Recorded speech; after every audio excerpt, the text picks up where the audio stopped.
How long was your husband in the shimmer? Theoretically, as long as a year.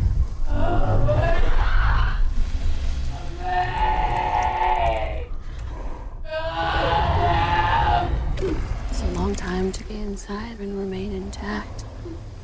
Not so sure it was intact. Almost none of us commit suicide. And almost all of us self-destruct. In some way, in some part of our lives. React. We drink, or we smoke. We destabilize the good job, the happy marriage. In fact, probably better equipped to explain this than I am. What does that mean? You're a biologist. Isn't self-destruction coded into us? Programmed into each cell? It's always so weird seeing it like that in the daylight. Like God made a mistake. Left the hall lights on. God didn't make mistakes. That's somewhat key to the whole being a God thing. I'm pretty sure he does. You know he's listening right now, don't you?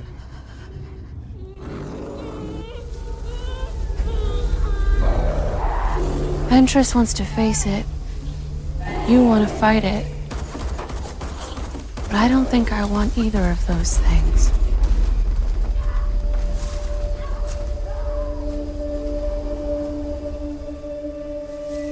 Josie. It's inside me now. What's inside you? It's not like us. It's unlike us. It came here for a reason. I don't know what it wants. Or if it wants. I don't think it wanted anything. But it will grow until it encompasses everything. It was mutating our environment. It was destroying everything. Our bodies and our minds will be fragmented into their smallest parts until not one part remains. It was changing everything. It was making something new. Annihilation.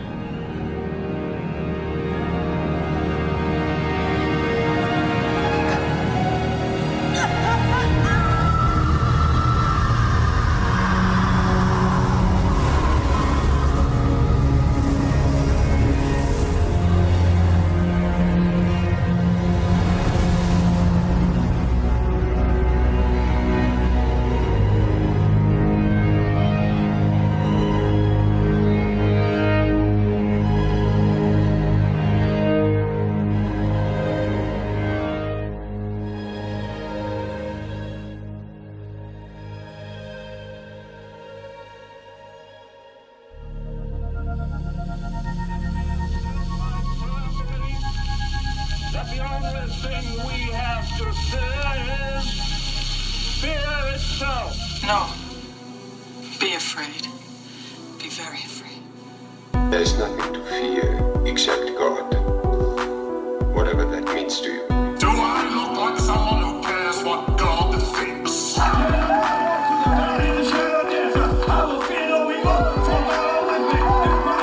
Why do I say this? Because we got Holy Ghost power!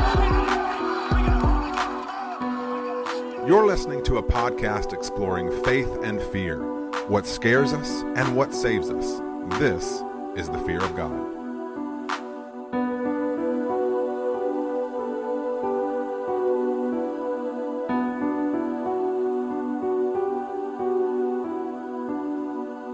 Hello and welcome back to another episode of The Fear of God. We here explore the holy and the horrific at the intersection of faith and fear. We explore what scares us in order to find what saves us, and exploring that with you right now is one Mr. Reed Lackey.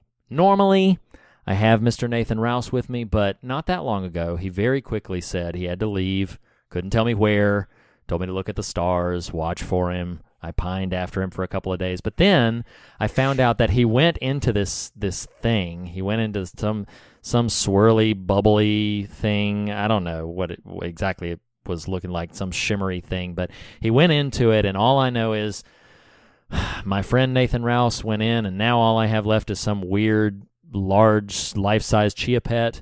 I don't know what to do with it. It just sits there and stares at me, this very weird sort of plant configuration. But you know, I keep it by my bed because I just miss my friend, and so I don't know what the next few. You know, we're here approaching our 3-year anniversary. I don't know what the next few podcasts will look like. But oh wait, it's moving. Oh, Nathan, is that you, Nathan? Was I you? Were you me? Oh my gosh. Have you ever seen a plant talk? Oh yeah, we did Little Shop of Horrors. Yeah, we did that not that long ago. See me, Seymour. Wow. Oh man. Wow. I love Chia. what's so fun about what's happening right now is like, because you're so unaccustomed to opening, because I love a microphone and you're a gracious friend. you didn't even like the purpose of the off-camera moment for the co-host is to plug reviews and whatnot. And I didn't even do it. That's okay. That's okay. But you know what's funny is that like that's just how infrequently I do that. I just right. Yeah, I just no, that's what I said. I know. I'm just reiterating it. It's just okay. Right. So, well, and then you've sort of affirmed that that's probably a thing that shouldn't be done. Yeah, like that I shouldn't open, or right, that. Right, no. yes. Well, see, what I took that to mean is that it shouldn't be so long in between times that I go, I think that's the wrong takeaway from this moment. This from a chia pet sitting here talking to me thinks it knows something now. So yes, go to iTunes, leave us a rating, leave us a review. Nathan, how are you, buddy? And just while I'm in the zone of correcting you here, you know, we're not approaching our 3rd anniversary. We are in it, brother. It's here. In the thick of it is happening. We've begun year 3 of the fear of God. You know how I know this is because when year 1 of the fear of God began, I had this like hopeful optimism for the future of our country. Oh no. This turn has happened into the anxiety-inducing notion or nature of where we're heading next. Like my God. We started the show heading into an election season. Now it's year 3, and we're heading into an election season. Yay! Isn't that awesome? Whatever it is. Annihilation. Oh my gosh. Well, no, the reason I said approaching is because we debuted on August 23rd. And so it's like this episode is going to air like 1 week before the actual anniversary. And so that's why I was like approaching. Wow. But, you know, like, I mean, not to get specific, but you know. But like, you will. Yeah. But I will get specific. Just, you're Mr. Particular Pants. We will get into this. The podcast is about to end right now. No. Like, it's over. I know you want to talk about Annihilation, and you had your chance. I do. You had your chance. No, and I do. It didn't go right. So yes. So it's just not gonna. It is not gonna happen. No. It's over. This episode is over. Here's why I'm intimidated. Because the first time we tried to talk about this film, listeners don't know this. The first time tell the story. You can't. Just tell the story. So we were recording, and there was some upcoming travel plans and the holidays were coming up. We were going to open this past year with this conversation about Annihilation. We were going to start. It was going to be the very first episode of 2019, and instead, when we tried to record it, just a lot of things happened. We didn't. There were a ton of interruptions. There were some other things going on, and we couldn't quite drive it home in the way that we wanted to. We were kind of dancing all over the place thematically, and who knows? Maybe it'll happen again. But the fact is, we just decided, like, okay, we need to just embrace the chaos of life and take a month to let life be life, and then we'll resume back with the show. So it's crazy to me because I'm like, you could say somewhat realistically that the conversation on Annihilation not only like we had to redo it a second time, but it like forced a break for the show. Like, man, we're gonna need to walk away. we're gonna need to reassess. Like, this film is so intimidating. It's like Stranger Things 2 in real life. Like, our friendship just suffered a rupture. But in your defense here, so you cleared a wide gap with a very terse sentence there. So it's not so much that bungling Annihilation auto-led to taking a month off, but we recognized just in the wildness of life and the fumbling of a conversation that neither of us were extremely proud of, right. you know. It was like, oh my gosh, there's a lot going on. There's a lot of life going on. And then it was, Sure. then that led to, do we take a break? Because no one, well, many of you know that I am very insecure and need your affirmation in the form of listens and posts and whatnot. But many podcasts take breaks. And Sure. But if Reed had in year 1, we're now in year 3. Well, we're a week away from year 3. Let's be clear here. If in year 1 Reed had been like, you know what, we should take a month off, I would have just like pooped in my pants. I would have joined Poop Club. I would have initiated Poop Club in that moment because I'm like, what do you? Oh God, what do you mean? No, I like performing for people. Yes. Now at year 2, when we're like talking over each other more than Nathan just usually talks over Reed, but more just like jabbering into the pit of annihilation and just fumbling that conversation. It was like, okay, let's pivot here for a second. It's the holidays. Now, I am going to give you, look at this. Look at what's about to happen here. Uh-oh.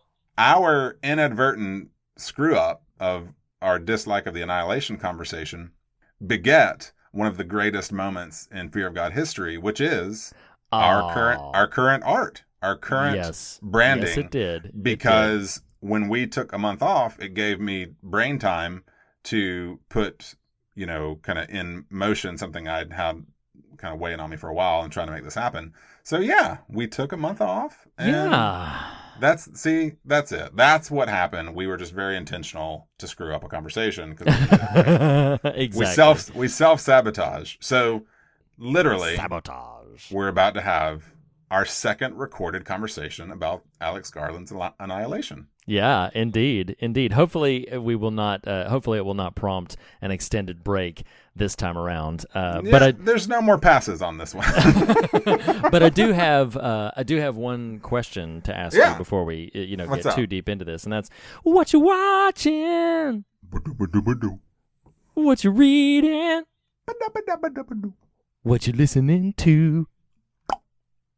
Ugh, that was last week. I'm done with the tongue clicking thing.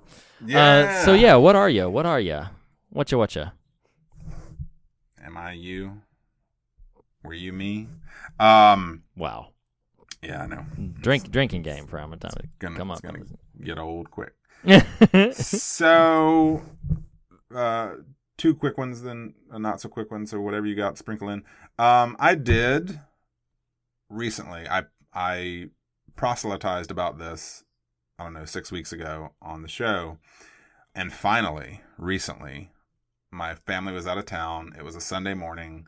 I decided to be a heathen and not go to church. And that's unfortunately most Sundays. So that's not too untrue to form. But I did go to church in my own way and decided to watch the HBO documentary about Brian Stevenson and the work of the Equal Justice Initiative called True Justice. Have you been able to watch it yet? It's okay. I haven't watched it. Yeah, I haven't watched it yet. My brother, my friend,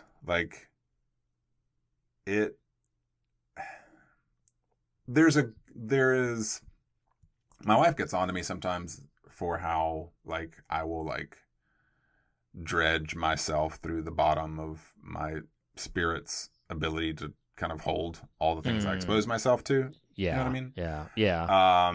And kind of get on to me for that. And you could maybe make a case that this was doing that, but the work Brian Stevenson is doing and the life he is living is so beautiful and shot through with hope.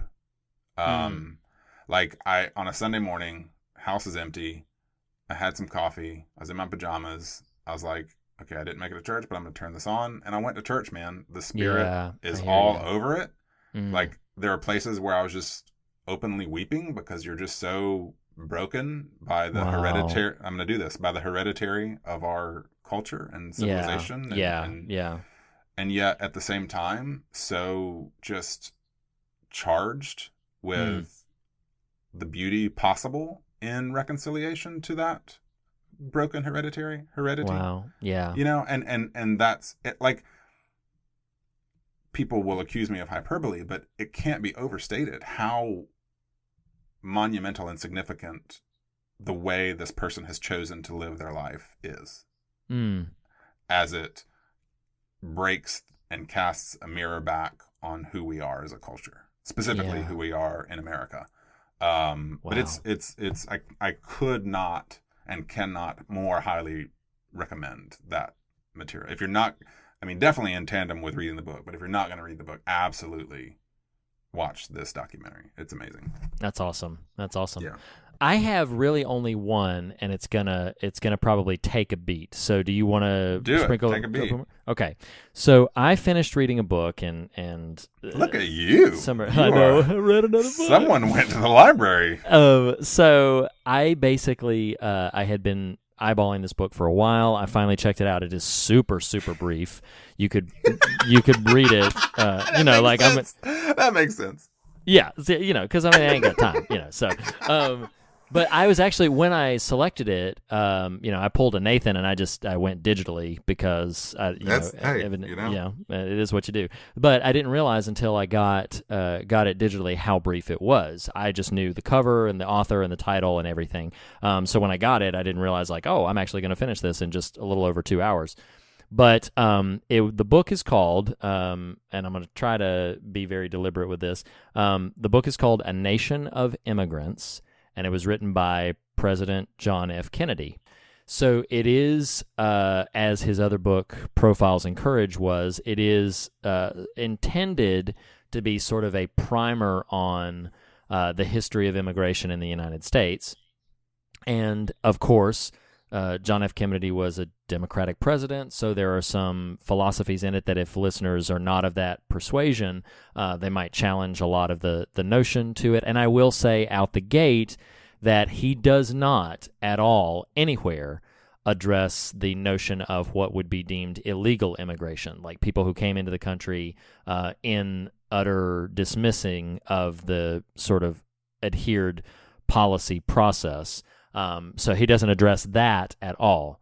But so basically he just gives a history of immigration into the United States, a history of the ways in which our culture really just has evolved from all of these different other cultures, things that I had no clue about. Like, I did not know that something as traditionally frontier Americana as the log cabin came from Swedish architecture. I did not know that. And then there are other things where he talks about like the German influence on immigration, and he talks about things like kindergarten and hamburger, which are German words that we use in common everyday language, not recognizing its origins. And so the first 2/3 of the book is basically just a history of immigration, and then he turns a bit to policy towards the end. And again, I know some listeners, particularly if they are in opposition to general democratic ideas, are going to feel some pushback to some of this, but I just want to read a couple of quotes from it, and then we can move on, because I just would recommend listeners check out the book, even if it is in contrary position to your general persuasion. So it said that in general, in opposition to, this is summary and I'll say when it's quote, in opposition to the statement in the Declaration of Independence that all men are created equal, he summarizes 6 basic motives for people who oppose the continued immigration from other nations. And I thought this was fascinating because this book was written in the 50s. He said, number one, just post-war isolationism. Hey, we're following a war and we want to isolate ourselves. The doctrine of the alleged superiority of Anglo-Saxon and Teutonic races. Number 3, the fear that pauper labor will lower wage levels. Number 4, the belief that people of certain nations are less law-abiding than others. Number 5, the fear of foreign ideologies and subversions. And number 6, the fear that entrance of too many people with different customs and habits would undermine our national and social unity and order. And here's what I found fascinating about it, is that does appear to be the same sort of arguments against continued immigration that I hear reflecting today. And the reason I found it fascinating was that this book was written about 50 or 60 years ago. And so it was just a moment to reflect on the sort of continual recurrence of certain time and ideas. I did find this quote somewhat volcanic, but I loved it. He said, the famous words of Emma Lazarus on the pedestal of the Statue of Liberty read, "Give me your tired, your poor, your huddled masses yearning to breathe free." But until 1921, this was an accurate picture of our society. Under present law, it would be appropriate to add, as long as they come from Northern Europe, are not too tired, are not too poor or slightly ill, never stole a loaf of bread, never joined any questionable organization, and can document their activities for the past 2 years. And I'm like, wow, that's pretty volcanic, but I'll end on a somewhat upbeat note and then shut up about it and just recommend the book. Towards the end of his summary, one of the things he says, immigration policy should be generous, it should be fair, it should be flexible, and with such a policy we can turn to the world and to our past with a clean hand and a clear conscience. Such a policy would be but a reaffirmation of old principles. So I recognize the subject of immigration is hotly debated these days, and a listener may just be like, well, I'm turning this off because, whatever. I'm simply saying I read a book from about 60 years ago written by a former president, and I was fascinated by some of what I learned about the history of immigration, and somewhat fascinated by the recurrence of certain themes over time. As a hobby sociologist, it just fascinates me how certain patterns of thought and patterns of behavior can become patterns of policy, and A Nation of Immigrants by John F. Kennedy illuminated that for me in a recent reading. So that's what I was reading. I really love, I love how you didn't speak quickly in an incoherent fashion, but I love how briskly you moved through that, because what I sensed from you was, please God, don't let Nathan interrupt. Please God, don't let Nathan interrupt. Please God, don't let Nathan interrupt and turn off more of our listeners. Oh my gosh. That said, this is not an interruption. You have finished your thought. It is valuable to note that the list you just rattled off from this book of 60 years ago, of reasons for, I don't remember exactly how you articulated it, but there was a recurring phraseology that got used in every, if not every, but almost every bullet point listed as to why people reject. There's that word again. Yeah. Oppose immigration is, and what was that phrase, Reed? Fear. The fear. Yep. The fear of. Be free, friend. Be free. Amen. Do not live in fear. And that's my editorial on A Nation of Immigrants.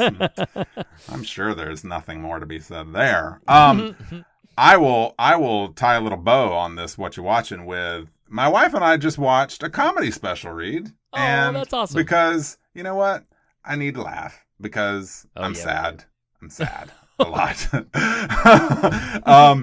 However, there was some political kind of humor attached to this particular comedy special. That said, we did watch Wanda Sykes' Not Normal on Netflix. Ooh, have you watched this yet? I haven't watched it yet. I want to get to it. Yeah. Dude. Now, She's funny. She is quite funny. Oh, Biggie Shorty. Yeah. Yeah, Biggie Shorty. What a time. What a time, Damie. Hiya, Pootie. Oh my God, that's funny. Now, I not every joke or every bit is hysterical, but there were patches of her, stretches of time during this comedy special that we were in stitches. That's awesome. It is. If you're a person who was turned off by Reed's recitation of A Nation of Immigrants, you might not like Wanda Sykes is Not Normal. And if you are rather prudish about your comedy, you might not like Wanda Sykes is Not Normal. However, if you're a raucous, crazy person like I am, you may love Wanda Sykes is Not Normal. I do want to check it out. I think So the reason I thought this was funny, I'm gonna pull a Reed here real quick. I have met Wanda Sykes. I was working at the Virgin Megastore. She came into the store. I know. That just happened. Here's what's funny. Year 3 with a bang. Shut up. Here's what happened. So what happened was I always thought this was so funny because and I'll censor this, but she walked in and she was just doing her thing. She was just shopping and people were helping her. And then one of my coworkers said, "Yeah, I thought you'd be a lot more crazy." And I could not believe that the man said that to her. And then she's like, "What do you think I'm gonna do when I'm shopping? Just come in like knocking shit over? Like what do you think I do?"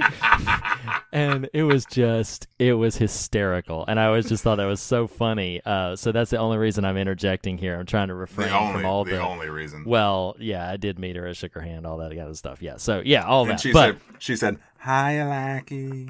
Wow. Bring it home, brother. I guess this is a low key, what you're watching for Pootie Tang too. What you watching? What you reading? What you listening to? Mm-hmm. I really wanted, but if you've never seen Pootie Tang, you wouldn't have gotten it at all. I really wanted to just not sing that. You've seen Pootie Tang, yeah?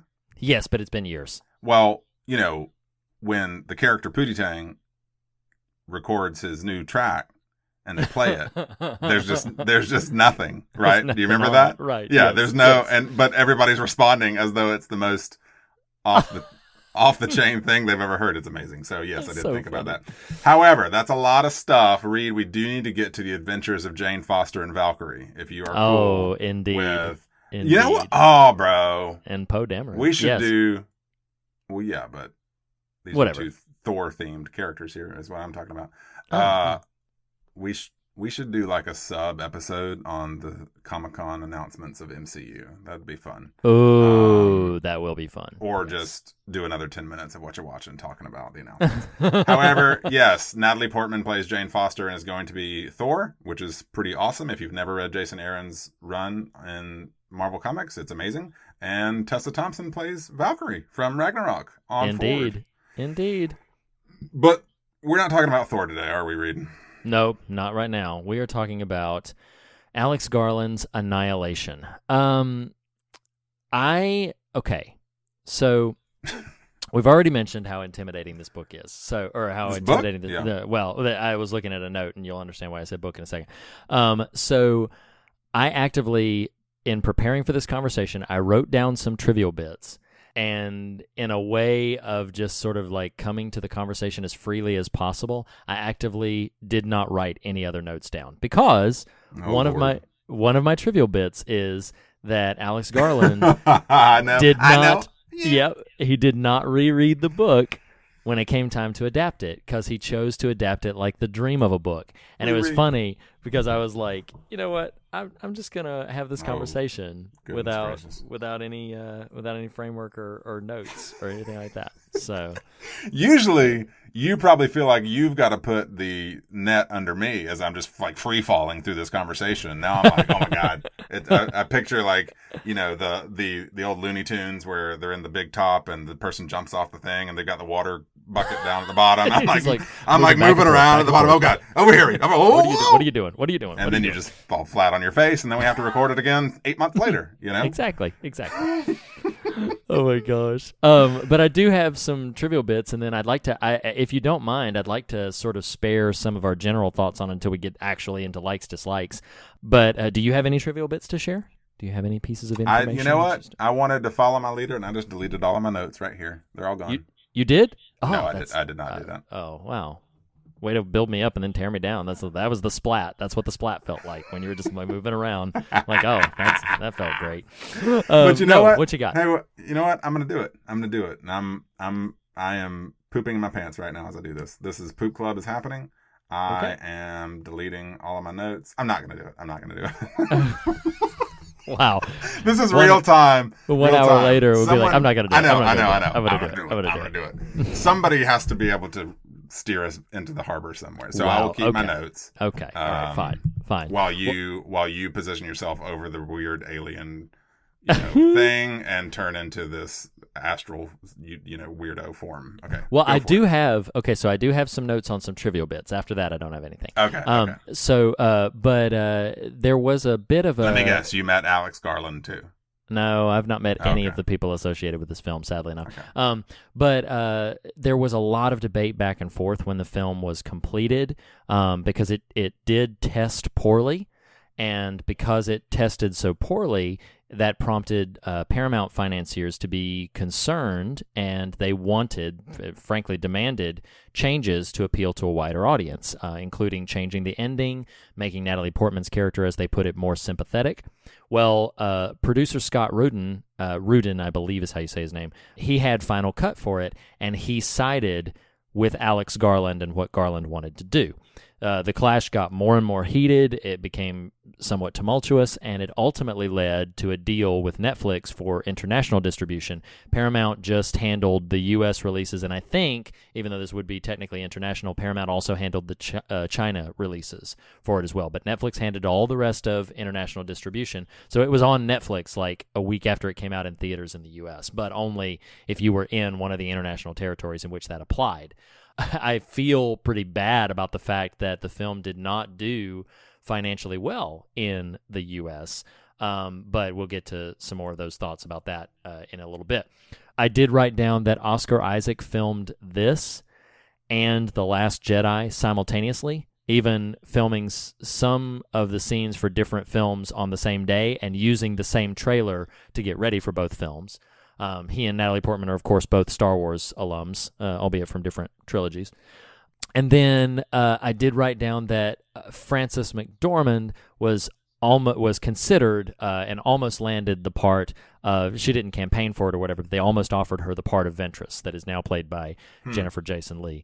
So those are just some fun, interesting, trivial bits that I had written down. And from here, it's just, I don't know what's going to happen. We'll just see. We'll just go with it. I'm just entering into the shimmer, and everything's refracted from here. So Yeah, well, you're not going to believe me, but I am eliminating my notes off the screen. So okay.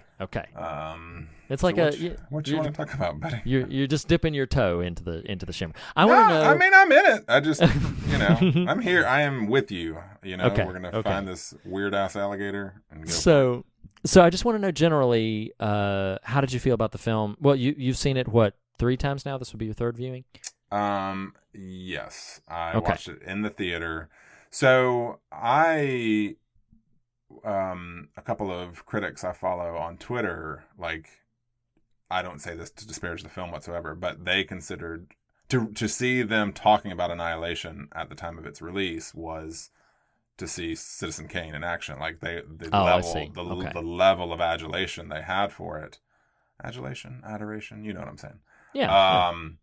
And so I did kind of make it a point, like, okay, I'm going to go see this. And this is a movie that, unlike almost anything else I could point to, through its execution, I use this phrase very intentionally, but it casts a spell on you. It does, yeah. I mean, I came in, I love Ex Machina, Garland's film before this one. You may talk me into this. Maybe you did 8 months ago. I'm sorry, I didn't mean that as a jerky comment. No, I understand. I can't remember the conversation totally, but I feel like Ex Machina is a more accessible kind of like narrative story. It's still dealing with some big ideas, but and we can't forget that we get that magnificent Oscar Isaac dance sequence in Ex Machina. But it's true. But I do love what Annihilation is working for. Yes. Yeah. And look forward to talking about it. And here we go. But yeah, I watched it the 3rd time and just the other day. And did you just stream it or do you own it? I own it, and so I'm aware that it's available on Amazon Prime, but I watched it with my copy. The reason I'm asking that is I had purchased it previously and digitally because that's apparently what I do. Sure. Does the Blu-ray have the digital version? The extras are actually pretty good. Before you go any further, I own the digital version. I don't own a Blu-ray. Oh. Yeah, I own the digital version through Vudu, not through iTunes, but it's digital version that I own. Well, tell me if yours has this too, like the iTunes version at least, because they do change some of what these have, and it annoys me. But wow. it has like 3. I don't mean with Annihilation. I mean generally. Sometimes a streaming service is going to have a different iteration. It's got the 3-part behind the scenes. Oh, okay. That are like the Southern Reach, Area X, or whatever it's called, and then a third one. Have you watched any of the behind the scenes? I have not watched them. I'm looking right now to see if that's even available on my version, but I have not watched them. Regardless of whether or not it's available, I have not seen it. Gotcha. Well, yeah, it's pretty cool. It is kind of interesting from a purely technical standpoint. Speaking of comic books, he used to be a comic artist, but he probably, as most of us would, got wooed by that Hollywood, those dollar bills. The artist Jock, Jock, is the concept artist for Annihilation. May have been for, I don't know if he was for Ex Machina or not, but he was formerly, I could be totally wrong here, I think he was, I don't want to speak ignorantly there. There's a couple of high-profile comic works that on my periphery I'm aware of, but I can't think of exactly what they are. But regardless, he was a former comic artist and is a concept artist for Annihilation. It's just really cool. In the behind the scenes, they talk about him, kind of visualizing some of this stuff. And anyway, so I didn't know if you'd traverse through any of that. I just glanced at the copy that I have, and it does have some behind the scenes stuff. So that now I cool. feel remiss that I didn't dive into that sooner, but definitely want to, because what I would say. So this most recent viewing was my 4th time seeing it, and Nathan, I would watch this again right now. I think I love this movie on a level that it will continue to be a challenging, inspiring, and fascinating movie to me. Multiple viewings down the decades around, I probably would have joined in with the people who were adoring this film. When I first saw it, I knew I had seen something that was very different and that I would want to see again. But it was not until the second viewing that my affection for it solidified. And then now 2 more viewings on top of that, it's only continued to grow. I absolutely love this film. I think I had said to you at one point, either in the previous conversation or off pod, I had said that for whatever reason, I understand some of the challenges that people have with this type of film and how complicated it is. It demands a lot of the viewer. Yeah. It asks a lot of you. There's no question about it. But in a way, I am part of the target audience for this film. I don't know if they're specifically going after me, but my sensibilities respond so highly to so much of what the film is after. There's a beauty, there's a horror, there are big ideas, there's philosophy, there's humanity, there's rich characterizations, there's just so much that tend to ignite my imagination, and I just absolutely adore this film. So skipping to my end a bit, but I'm heaping a tremendous amount of praise on this. You mentioned the visuals earlier. There are some staggering visuals in this. Visualizations. Well, don't drift too far from this. The you used this word a minute ago, and it's hearkening to our on writing, but the imagination, there's this weird way this movie does what few others can. As much as it stirs the intellect, it almost wants you, like the characters, to kind of turn your brain off and just kind of experience it. Because I think it would be amazing to watch this in a giant IMAX. What initially came to my brain just now was the dome, the old planetarium type experience. You? Yeah, yes. Because I'm not inviting us to jump to this immediately, but I do want to touch on it because it's where my brain's going right now, and I'm not looking at notes. Whether you believe me or not, I'm not. Let's follow the conversation. That last 20-minute sequence is so spellbinding. There's that word again, but so immersive, so just riveting, so one of the things that's interesting in the behind the scenes thing. And sincerely, we can double back at certain points. I'm just going where my brain's going. But in the behind the scenes thing, in visualizing whatever this alien form was, it was interesting to hear them and by them I mean Alex Garland and I don't know the guy's name, but the head visual effects supervisor guy, like in kind of articulating what this thing was, and some of the characters use similar language, which is clearly intentional, but right, they posit like often I think what I'm trying to get to here is often in a quote unquote alien movie, we will still assign as storytellers, or these storytellers, and we as humans participating in endorsing storytelling, we still assign kind of certain bents, certain leanings, certain a thing is either good or bad. Like are these malevolent? That's it. Garland was talking about. He says he owns it. He's like, one of my favorite movies of all time is Alien, but the quote unquote problem that he identifies in Alien is like, well, it's this giant hacky slashy monster, like it's fangs and its teeth and its claws and its acid blood, it's got a very, despite what the true story of the xenomorph would tell us that you and I discovered, exactly, we know the real story. It's envisioned and created and executed intentionally in a malevolent fashion, and so where I'm trying to get to is how strangely immersive and uncoupled from a traditional kind of moral assignment is the nature of what's happening in the movie, and somehow executed in a filmmaking style is that last stretch, because you're like, and what he would say or did say is like, it is alien, it is unknown, we can't assign intention or purpose to it. Anyway, I'm just kind of barfing. No, I love that, because that and there's so much in the final 20 minutes, 30 minutes of the movie that ignite my imagination on even philosophical and spiritual levels as well, because when he says to her, the character's name is Lomax, but when the man who's sort of interrogating Natalie Portman's character Lena, as she that's another MCU. It is, yeah. It's Wong. It's old Wong, yeah.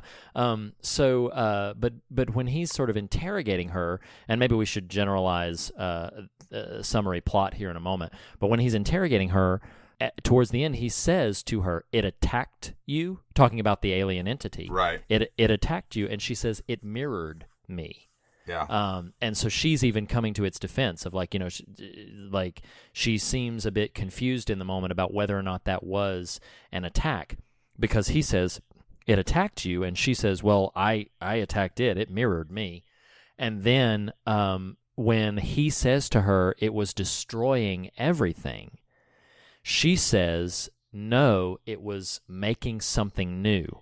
Right. And of any line in the film, that is the most galvanizing to me in terms of where my mind goes about this film and the ideas it's after, because it is called Annihilation, but this concept of it was making something new.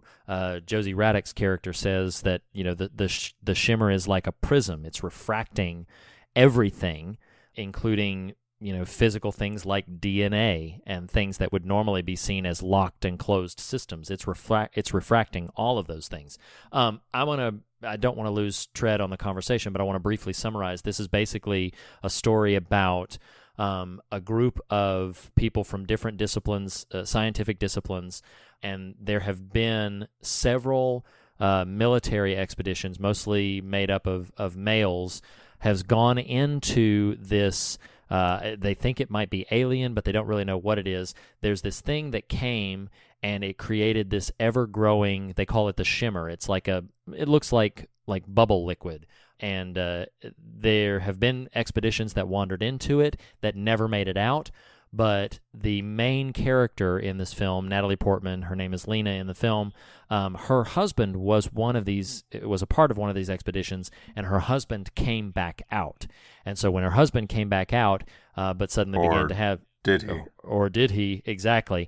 They began to have, it prompted Lena to go to where the shimmer is, or be taken there, rather, and then she is a part of an expedition with 4 other women. So previously, there were military types led by males. So this new expedition, the expedition that is the primary for our film, is a group of scientists who are female. So they're trying something completely different. and they're going to make their way through the shimmer, and the film is just about what they find there and what happens to them and all that is accompanied with that. That's a generalized summary. But in this notion of, the non-malignancy, where this is not just the xenomorph alien, the predator figure. I said malevolent. Are you meaning? Sorry. Yeah, malevolent is more what I mean. That it's got ill intentions. Right. But in that notion, like I said, it's not the xenomorph. It's not a predatory figure. It's just changing everything. It's just doing what they say several times in the film. I don't know what it wants or if it wants. And they say, we don't know what it was doing. If it's doing anything, it might just be being. This is just what it is. And I found that so fascinating because there's an old line in Star Trek II, The Wrath of Khan, that other great, brilliant, mind-bending sci-fi, where I do love that movie, but where the concept in that film is that there's a device called the Genesis device that would create life from previously dead, dormant, hostile environments. It would create, environments that were teeming with growth and vegetation and could sustain life. And there's an argument that takes place in Star Trek II, The Wrath of Khan, where they say, well, what happens to the previously existing Matrix? And Spock very matter-of-factly says, well, it would be destroyed in favor of the new Matrix. And so then there's this whole argument about so you're just going to destroy life so that you can create more. And that's what became of that conversation. That's a different film, but reflecting back in Annihilation, it really did spark a tremendous amount of thought in me, this notion of the process of being made new, the process of something new emerging from something that was previously there, and how the notion of creation carries with it a sense of what was previously there has to be to some capacity destroyed or annihilated. And that concept, it just fascinates me. It just galvanizes me to think about that and how resistant we would be as people, not diving, explicitly right into theme right now, although that's where we are, how resistant we are as people to the process of making new because of what it means for what has to die and what has to go away. And anyway, that's just one of a multitude of things that the film ignites in me when I think about it and think specifically about that ending. Well, I thought about this watching next week's movie as well, but this movie is theme. Yes, it is. Not, you can't. The characters constantly are engaging philosophy and higher level intellectual, views and thoughts, and we could say scary things like the crazy creepy bear, which is scary as crap. You could that's terrifying. Identify the freaky, person splatted against the pool wall. Those are really terrifying. But I think now, we're just going all over the place. But yeah, let's do it. Do you interpret when the two of them come together at the end, right? And there's the little glimmer in her eye or both eye? I can't remember. Yes. Mm-hmm. In your 4 viewings, do you consider that just the one sort of nod to blockbuster movie making? And what I mean by that is that feels like, just as a little coda, a button of, now they're out in the wild and in the world, and now nothing is safe. You know what I mean? I'm not even criticizing it per se. I'm just kind of trying to figure out how to sort it.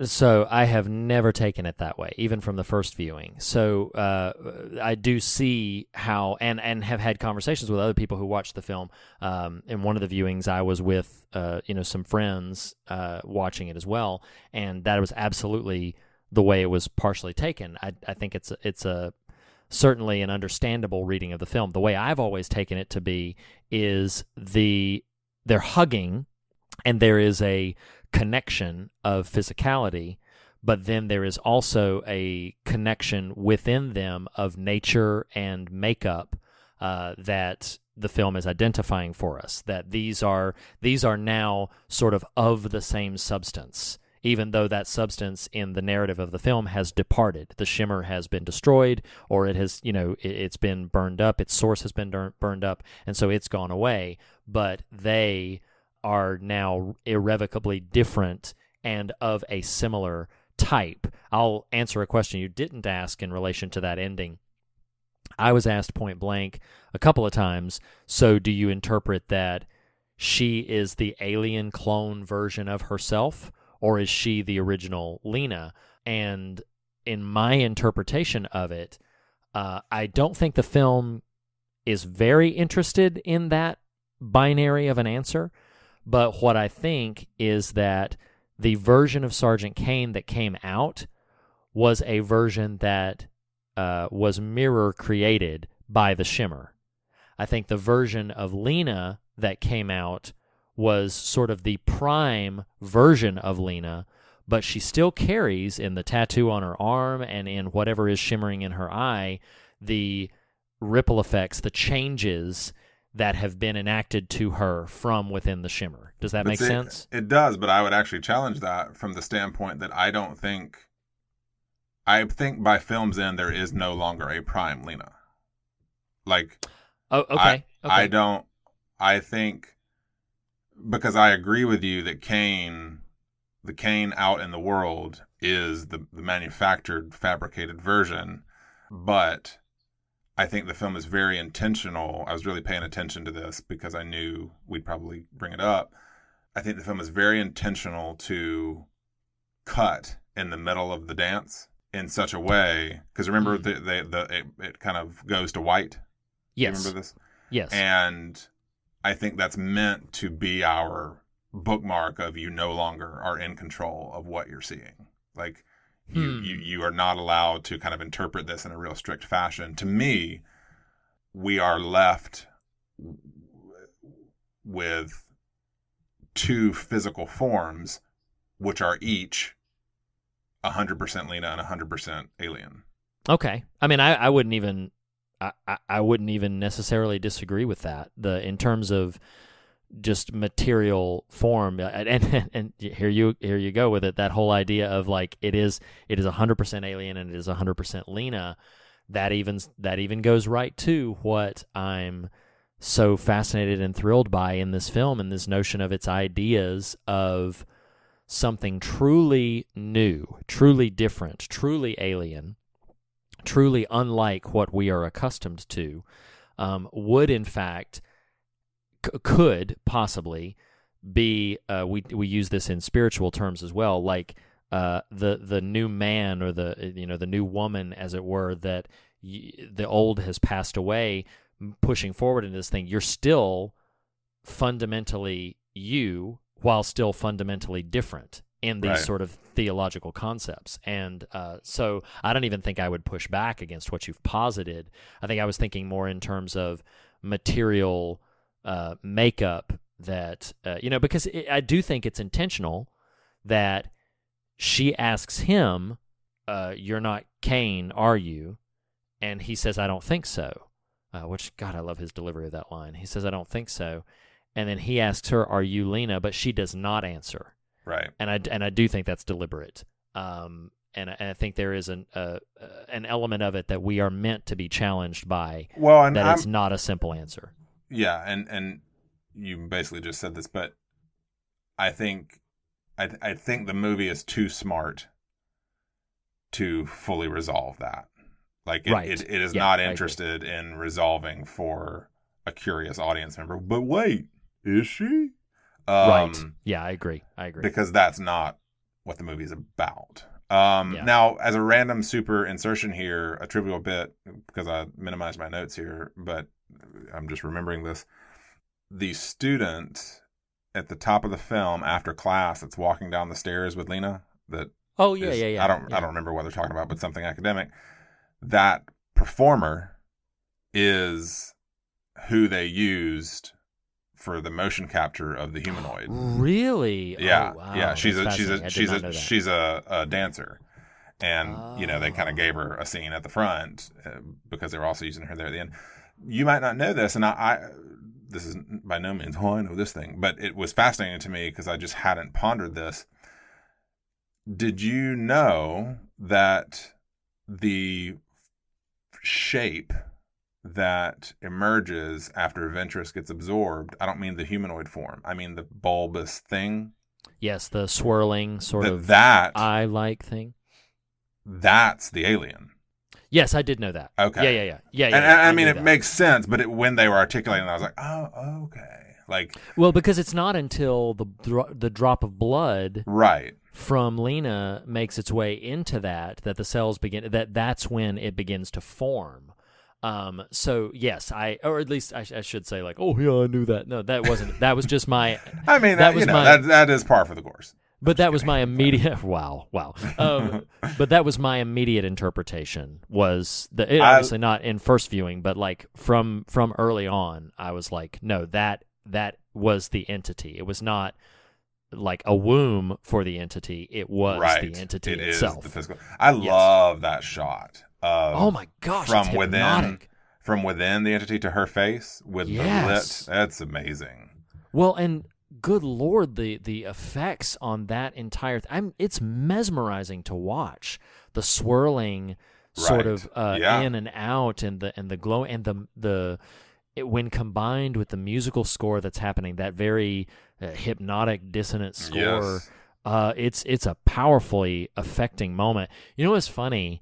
As a slight assertion, I don't think, I could be wrong, but I don't think Ventress is actually screaming annihilation when she's being disintegrated, or being sort of like, she's sort of in the visualization, she's sort of emerging up, like vomiting up, and everything's merging up. I think she's just screaming. I could be wrong. She's saying annihilation. Yeah. I would challenge that a little bit, but it's not worth going into too much right here. I'm just saying, like, I paid, because in our previous conversation you had called that out, so I paid particular attention to it in the viewing since then, and I don't think she is. Now, there may be an accompanying scream, but in that moment, either seconds before it, like, the word annihilation does come out of her mouth. She says it. She says, she describes it, because she says I don't have the line written down in front of me, but she basically says every fragment of our being will be broken down and turned into something else,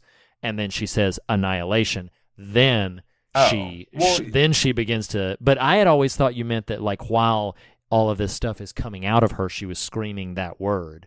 The good news is we don't have documentation of me asserting that. But we are both agreeing with each other here. Yeah. I don't know that I would say the shriek is the word annihilation. I just knew she says the word in that sequence of scripting. Yeah, she says it right before she, like, explodes from the inside out and gives way to this alien entity thing that we're describing, the bulbous swirling entity. I don't know how to wrestle this. I do think it's fascinating to me, because there's this weird way that, I mean, gosh, this is what happens when you send me flying without notes. That's right. There's a way as Christians, there's a way as historically in America, people who would ascribe to that name, that something like what happens in the film Annihilation, in terms of the wildness, like just the commingling of all matter, of all organic matter, is like terrifying. Like, in other words, that fundamentally and philosophically feels erroneous and anomalous and unright. Yeah. But I'm not sold on that idea. And I just think it's interesting, where I was going a second ago and then cut myself off, is it's interesting to me you start this conversation about a nation of immigrants and the fear we have attached to commingling. Right. To the shimmer all around us. And I mean, here we are, we're just lassoing the world here, but in terms of attempting to wrestle this conversation down, you referenced last week, having listened to some of the podcast, I referenced listening to The Universal Christ, or reading The Universal Christ by Richard Rohr, and I've read enough of his work at this point. Like, it's interesting, and I'm going to do a terrible job of articulating it in this moment. But in The Universal Christ, he talks about matter itself being reflective of the Christ mystery. Yes. And so, hear me, I'm very tentatively stepping into this conversation because I don't exactly know how to wrap my words around it. But there's such a way that we're afraid of, just to use the film's words, the shimmer, that I'm not sure is appropriate, and I'm not sure it's healthy, and I'm not sure that it's faithful. Now because, and you know this from what Rohr I know that you have read, he bangs this drum pretty heavily that humanity's experience is suffering and resurrection. Yes. Like, that is the arc of life. As made visible and tangible in the life of Jesus, but that we can get into substitutionary atonement theory and all this silliness. I don't mean silliness as in dismissive, but I just mean like that's not a rabbit trail to follow in this moment. But he would explode that out as a human experience. Like, suffering and resurrection are the tent poles of the arc of the human species, of matter itself. Yeah. And so, speak if you think I'm incorrect. This notion that we would watch something like Annihilation and view it as foreign and frightening does feel anathema to that notion, right? That, I don't know. I'm these are pretty wieldy or unwieldy rather sort of things because death and dying and rebirth are scary as shit. Right? Yeah. Well, but that's the thing, is that what I think scares us more than death and dying, or why it scares us more, or scares some of us more. I love that you keep narrowing that field. Oh, it really doesn't scare us. We're good. But no. Is what scares us more is transition. Yes. Will be something change. different. Yes. Change is what's scary. And the reason I say it only scares some of us more is because there are some. I will put myself in this position. Maybe certain circumstances in my life would confront me on this and challenge. But I think, as self-aware as I can be, I kind of revel the idea of a transition to where I would not, like you mentioned earlier about the interpretation of the ending, fundamentally read and yet fundamentally something else.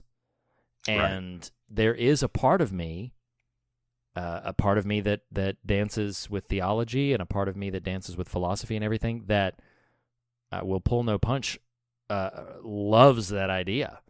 Like, just is so excited by that idea. Where things get scary is that to enter into that, and this is where I am in the camp that is terrifying.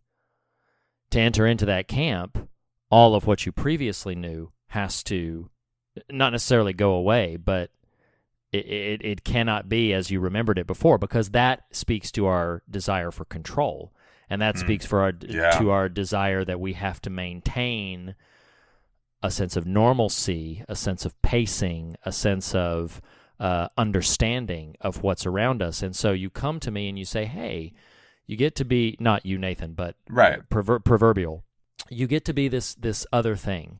You get to be, and this is fundamental to the life of the believer, whether we would admit it or not. You get to walk in this other thing. It is fundamental to, I do agree with Rohr in this, it is fundamental to what Christ came and exhibited for us. He said to his people, and yet we still so patently resist it. He said, you must take up your cross and follow me. Right. And we think that's, I've got to hurt a little bit. Poetic. No. There is a fundamental, you have to, all that was before be broken down so that the new can be resurrected. Perhaps the new will look like what it was fundamentally intended to be. That's a whole other conversation. But that's what we as believers want to actively resist, is we are willing to accept sort of the suffering that comes as a pattern of we can get stronger, but we are actively resistant to the things which I'm going to speak in just very Christian language. So listeners, just stay with us if you are resistant to that notion. I'm just not going to shy away from it. We are not willing to follow when the Lord would compel us, hey, you have to come forward in this path, but you have to leave all of that behind. All of that's over there, all of the comfort, but see that even when we talk about like leaving our comforts behind and everything like that, that's still fundamentally something we can wrap our heads around. Like, you have to leave your old self behind. That means you have to leave behind the things which you so easily navigate and control right now.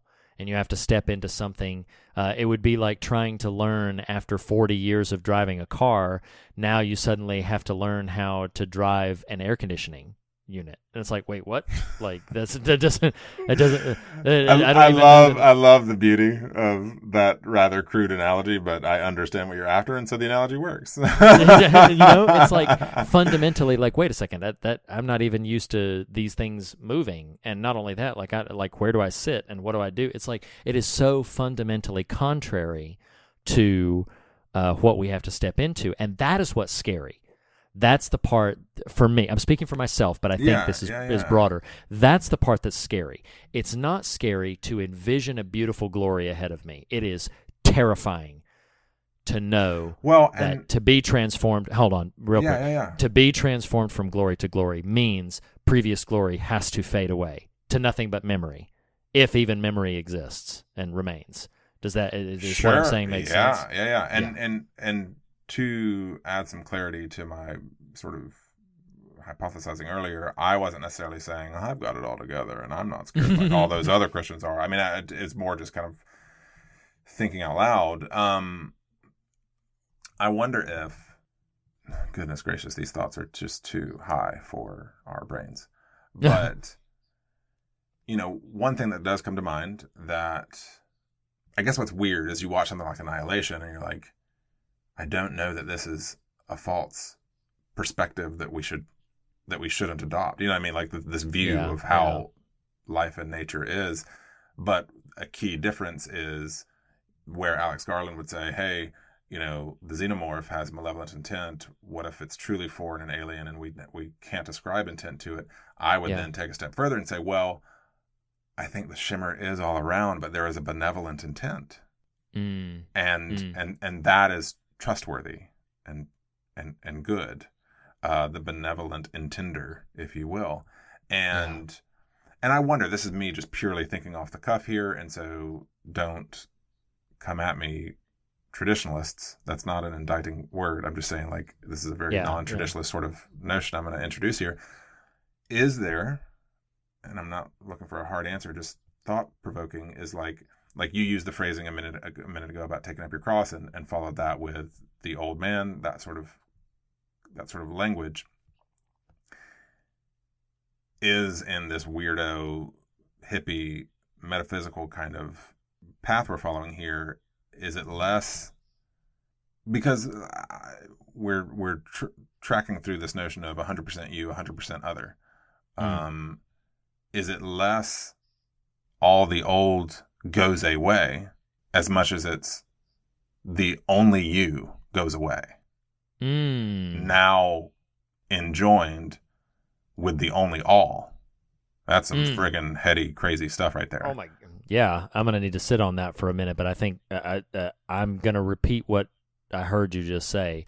Is it not that the old goes away, but it is rather that the only you goes away, and that what's left is the only all? Is that repeat that correctly? Yeah, because I think what's so beautiful, and I had no clue this book would come up so heavily last weekend, now this week, but like if you strip away the sort of science fiction-y of Annihilation, like this notion of the universality of the Christ mystery, we are not other from, we are entwined with.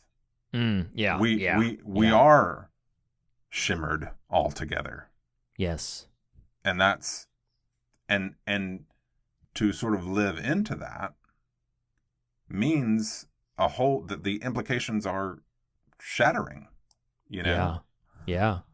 In the same way that people speak of the person of Jesus Christ, I speak in these terms, and have many that also categorize it as such, as rather than being God and man in fractional percentages, but 100% divine, 100% human. Sure. And those coexisting in a way that there's only mutualism, there's only shared relationship, not competition. Right. And that's the part that I think is so foreign to us. There's a moment in this film, man, it trips me out. So there's a moment in this film which I caught on the most recent viewing, and it's where Lena and Kane are laying in bed before he's going on the mission. This is a flashback, and they're talking about cells, and they're having this sort of generalized conversation about, you know, like, oh, it's like a mistake, and it's a flaw in our genes. And she talks about God making a mistake, and she said, you know, it's a flaw in our genes that that the cells get older. Like that we consider, she says, and again, I don't have the quote written down, but she says, you know, we consider aging a normal process when really it's a flaw in our genes.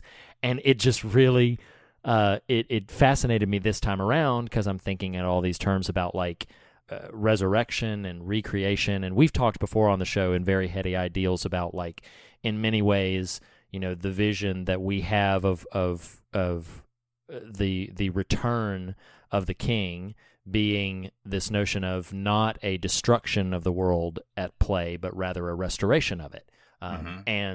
But that in that process, I'm sitting here thinking back, I'm like, man, when she just said, you know, aging is a flaw in our genes, I'm like, you could really go to some trippy places about, in the Genesis story, about like what happens when sin, or as we discussed it in some depth last week, sin as rejection. What happens when that rejection enters into the picture? Well, then age and decay and die begins to be infused into the DNA. And so something else has to come in and basically reform it basically all has to dissolve and go away, or as Ventress says before she does that, that it all has to get broken down and become something else. It has to be annihilated. It has to be destroyed, and then this new can emerge, which is what essentially happens to her visually right in front of Lena. She is broken down into light and essence, and of that expulsion, this new being is formed. But it's interesting. Visualization. I'm pondering this title, and I know, I'm pretty sure it's the name of the first book. It is. And I'm almost wondering if that's an inappropriate title, except by perception, except by perspective, except by a certain point of view, as Obi-Wan would say. Because I guess what's interesting to me, super deep, super quick dive. I'm not going to unpack all of this, but in my sort of attempts to wrestle with perspectives of hell, there was a moment where I was sort of comfortable in being this annihilationist. Like, I understand. I am not, and I do patently reject, using that word again, eternal conscious torment as a conceit, but I didn't kind of know how to wrestle through some of that. And Annihilation felt like, okay, well, I guess that's a modest alternative. And then was confronted with, and started actually doing some reading. There's a wonderful book. I may have referenced it early in the life of the show because we've been doing this 3 years now. Brad Jerzak's Her Gates Will Never Be Shut. It's really beautiful. It's really hopeful. It's lovely. But it's about the concept of hell. And it might have been him. It might have been Rohr. I've swam a lot in those two's bodies of water over the last few years. But one of them rejects the notion of annihilation because of the conceit that, and it's probably Jerzat because I haven't read a Rohr book about hell, and this was specifically about it. Her gates will never be shut. But rejects annihilation because of the fact, or at least what they're positing, what he was positing is God will not eradicate essence, I'm sorry. And that annihilation is an eradication of essence, and thus God only brings life and will not remove it. And so it's interesting pondering, again, that's what I meant. That's a super deep note, but I'm using that as a sort of talking point for kind of the title and the ideas at work here, because is there this super thin line between to be annihilated, thus essence is gone, versus resurrection? And we can use resurrection loosely in the sense of just reconstituting, or, reforming. Right. And I do want to introduce here as maybe my final kind of big thematic thing to weave in, to shimmer into all of this.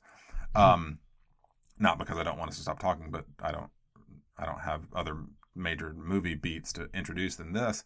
Right. One, Garland talks explicitly and at length about the notion of self-destruction. So perhaps that's the annihilation idea, is we are bent on our own through genetic coding, through will, we tend to self-destruct.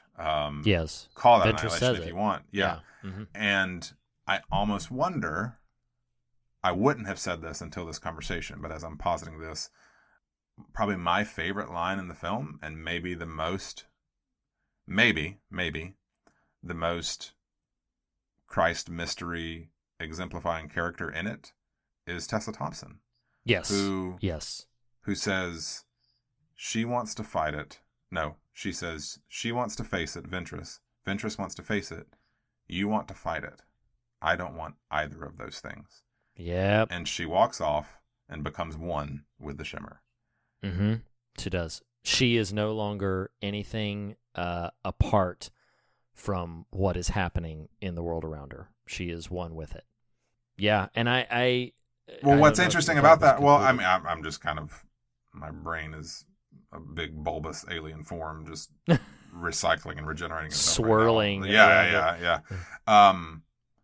I think what's interesting then about the film, though, is ostensibly Portman, the lead character, or the rather lead actor, is kind of your quote unquote hero, but from a thematic standpoint, is that the character who kind of most exemplifies what the meat is after? You know what I mean? And I don't know. That is pure just kind of postulation. Sure, but it's hard. Sure. It's hard to look away from what feels like the piece that character enters into that mode is. Like that. Well, go ahead.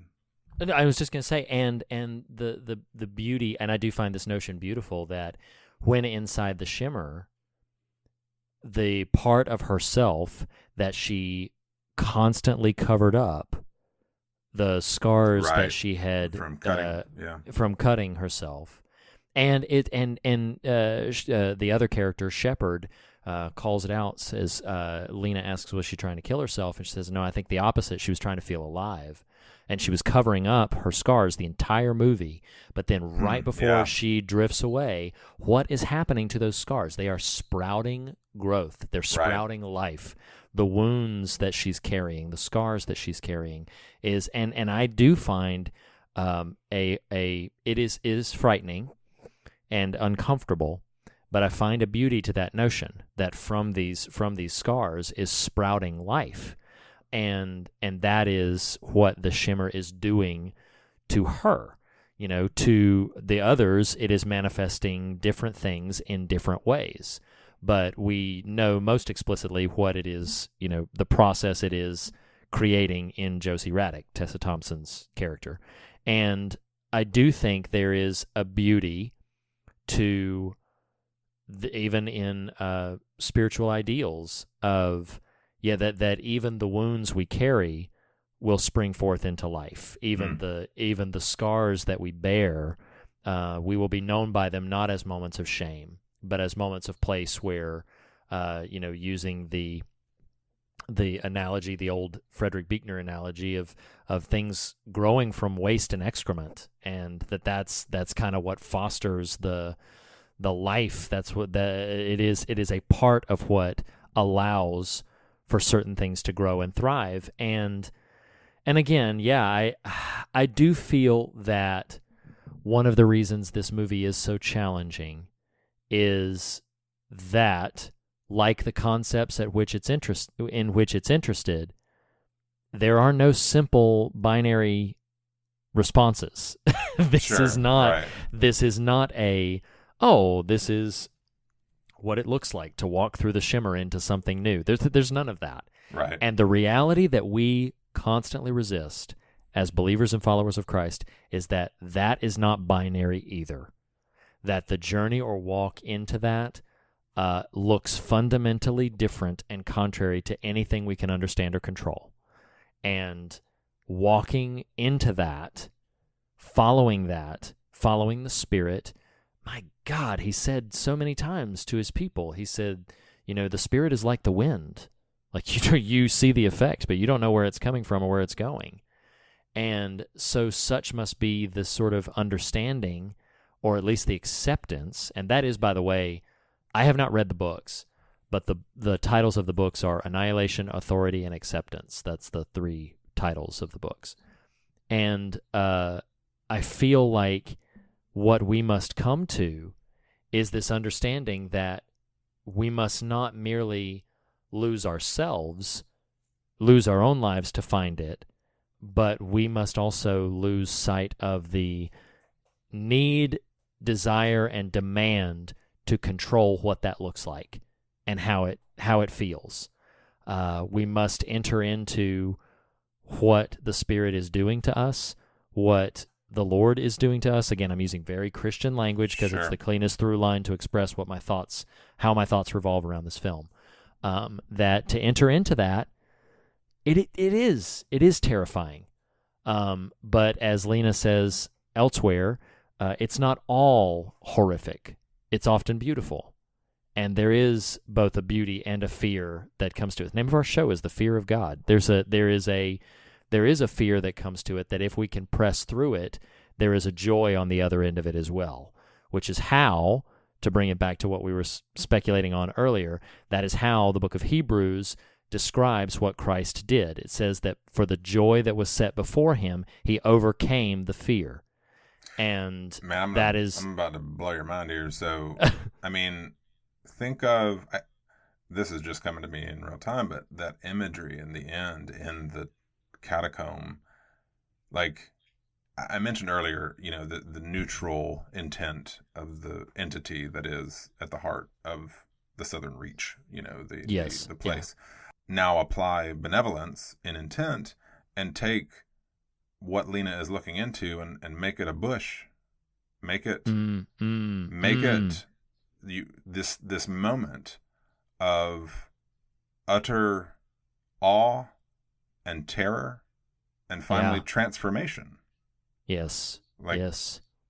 I think, and not that it settles it, but I think that's what's so compelling about all of that, because even as sort of harrowing as the sort of dance sequences after, and that sounds pejorative, I don't mean that, but as sort of harrowing as that sequence is, your brain, your imagination, and you said this a minute ago, there's something so captivating and compelling about it. It felt revelatory when I stumbled on the phrase for myself of this movie casts a spell. You are kind of in its grip by the end of it if you're plugged in. But I think what it does is when you go forth from the catacomb, calls for, as we talked about on Writing, a holy imagination to envision a creation in which you are interwoven into its very tapestry and get to participate in, not as other, but as fundamental component of. Right. Right. I don't know. Yeah. Oh my gosh. I know. And coming off of so many big thoughts, big questions, big ideas. I mean, honestly, I think I could say this, and for myself, we could leave it here. Maybe we go to the fog meter after this, or if you have more to add, we can do that. I think for myself, this film is beautiful in its boldness to not be simple, and it's powerful and affecting in its willingness to wrestle with things that are both terrifying and exhilarating, and that it will, it has the capacity, if you think of it, if you approach it as a non-believer, there are tremendous implications to the notions of just matter and material that I can't really even step into because I'm a believer. If you approach it as a believer, there is some really compelling and powerful notions of what the Spirit may be leading us into that we are so fundamentally resistant to because of the fear ahead of us, to, as you put it a few moments ago, to stare into the glory of a thing that is just automatically beyond us and to stare in awe at it and not know what to do with it, but more so what it will do of us or what it will do to us. Right. And to still, for the joy set before us, overcome that fear and enter into it, enter into a dance with it, knowing that we will not end that moment fundamentally the same. Powerful movie that I love and can't heap enough praise on it. We could talk about it for another hour, but well, and I do want to just caveat before the fog meter here. I feel pretty confident, Reed, that the second round of Annihilation was better than the first round. So. Completely agree. No one can challenge that, even us. But True. True. I feel pretty good. Yep. Exactly. So you want to take us to the fog meter? Let's do it. So, I feel like we were touching the stars and are crash landing in a plane right now. Like we're driving this down to a real pedantic kind of metric. Fear and God, scares and substance on a 0 to 10 kind of scale. For me personally, on the fear, I don't think this is a very scary movie in the ways we would traditionally ascribe that. So its notions are infinite, but the sort of idea of it as a scary movie is pretty minimal to me. So I'm going to go like a 4, I think. Okay. The bear sequence. Yes. The discomfort of Tessa Thompson's, plants growing from her wounds. A couple of other individual moments in it. I'm gonna go a lot higher. I'm gonna go 8 for my fear measurement. That bear sequence alone. The bear sequence is intense. Yes. It terrified me. So for me, the substance meter, I don't think if you listened to this entire episode, it is any surprise to you, an unqualified 10 on my substance meter. This is a 10 if ever we covered one. I'm gonna give it a 10 because there's just no. I mean, it's like woven into the film itself is substance. Like it is. Yes. You can't talk about it and not talk about the ideas at work in it. I completely agree. So where that puts Alex Garland's 2018 Annihilation is an 8 out of 10 on the fog meter. Mm-hmm. I'm happy with that. I'm very happy with that. That's extremely worthy. So yes, last week we did Hereditary. To just now, whatever I think Annihilation happened to us versus us talking about. Well, and before we close down, rather, I don't know if you're what? I don't know if you're headed to close down, but fundamentally, just real quick, would you recommend Annihilation? Yeah, I did. See, this is what happens when I get rid of my notes and I just enter the shower. Like I am. Everything gets refracted. I'm no longer all me. I am only all, and here we are. God, I love that notion. I want to spend another hour some other time on just that notion. That's just, oh man, I'm gonna write that down. There's an unquestionably, I'd recommend this movie. Like it is heady, and Me too. It's not a it's Friday night, I'm gonna just pop this one in. Yeah, unless you kind of have to get on the wavelength to really do it. But yes, easy recommend. As well for me. Yeah, and unless you have other things, Reed, to alert listeners, next week we are jumping into The Endless, which feels just like an extension of The Shimmer. It kind of does. Or like faulty versions of The Shimmer if you've seen the movie The Endless. But yeah, we will be discussing that next week. It is available to stream on Netflix. It is a really compelling little sci-fi thriller. Wonderful film. But that's all I got, Reed. I'm kind of bowled over. I don't know what to do with myself yeah. right now. No, I kind of agree. And it feels so strangely appropriate for this film to have that feeling after the conversation. Nathan, thank you so much for being willing to freewheel a little bit with me, for getting rid of the fear and getting rid of the notes and all of that good stuff. I mean, and, at a certain moment there, I was like, was I you? Were you me? Sure. Yeah. Oh, man. That's awesome. Well, everybody, check out The Endless. We'll see you next week. Nathan, thank you so much, as always, for everything. Yes. See you next week, everybody. Bye.